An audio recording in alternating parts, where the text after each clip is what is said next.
is stupid. It did it again.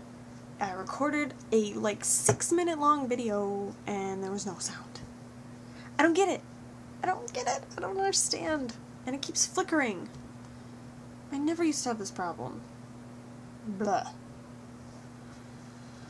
Okay, so I'll go through this again. So, yeah, today's challenge, not gonna happen. It says, masturbate at 13:56 to the following fantasy. Yeah, that's 1:56. That would have been at work. Plus, I'm not doing that on a video blog, or at all. Especially not to the fantasies that they have in this lovely book. Which I'll read to you, because it's entertaining in a creepy sort of way. So there's a fantasy for women and a fantasy for men, and I will read both. Women. Dark storm clouds were gathering over the alpine mountaintop as Emma finally reached the refuge. Where were the others? Where was her husband Edward? Perhaps they had fallen behind and taken the safe track back towards St. Paul de St. Clair's and civilization, she wondered. Well, there was no point in panicking now. Night was falling fast, and she would have to spend it up here all alone at the mercy of these peaks. Exhausted, she entered the deserted cabin and barely had time to strip off her drenched clothes and slipped into the thermal sleeping bag that Edward had thoughtfully given her for their 6th anniversary before a deep slumber overtook her naked body. As even the moon retreated from the inhospitable horizon, strange and fitful dreams came upon her. She tossed and turned in the night, her feverish brow victim to wild imaginings, full of visions of werewolf-like creatures creeping around the cabin, circling, surrounding her with deep-breathing, low whistles that seemed to hiss and crackle like fire. Emma opened her eyes and shrieked in the empty night. There across the room stood the tall, dark stranger. She held her breath in terror as he looked up from the fire he had lit in the wide hearth and stared at her inscrutably. His eyes seemed to contain worlds beyond her ken. Who are you? What do you want?" she cried.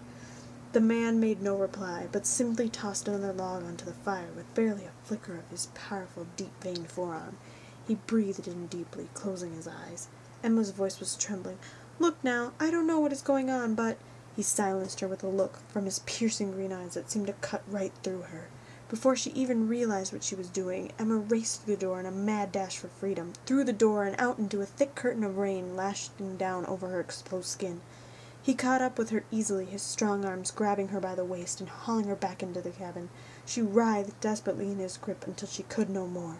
He held her still, stared into her eyes, and finally spoke in halting English, in the manner of one who seemed above words. "Don't. It is too dangerous out there for you. You are safe here with me." And somehow she knew that this was so. The fire dispensed a warm glow to the room. Before she had even recovered from the onslaught of the elements, she was trapped in an embrace as powerful as any of nature's furies. As the storm raged on outside, she stared into the infinite depth of his eyes, and then he was upon her, touching her deep within, roughly, of course, but with infinite tenderness.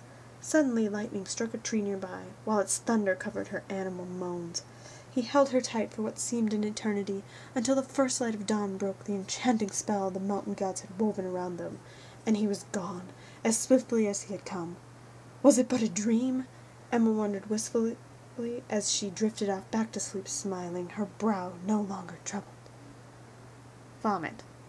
That fantasy is disgusting, and does absolutely nothing for me. The men one, however, is much shorter. It says, 2 blondes doing it together. Yeah, I like that one a lot better.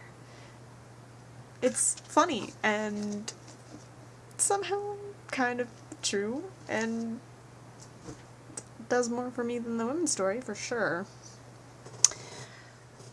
So, yeah, there you go. There's those lovely fantasies. Sorry I have another lame challenge, although hopefully those stories entertained you. Let's see, what else? I love my sweater, it's Argyle, and my favorite color, yeah. And I should go and do some packing, because I need to move, and I'm going skiing tomorrow. Actually, I'm going in a van for 8 hours, and then I'm going skiing on Friday. And then I'm getting in a van and driving 8 hours back on Saturday.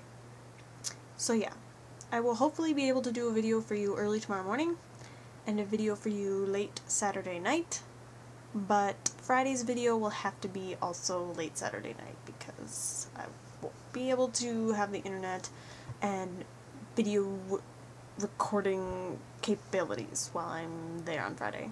So, sorry. But it's just one day, so hopefully you'll survive.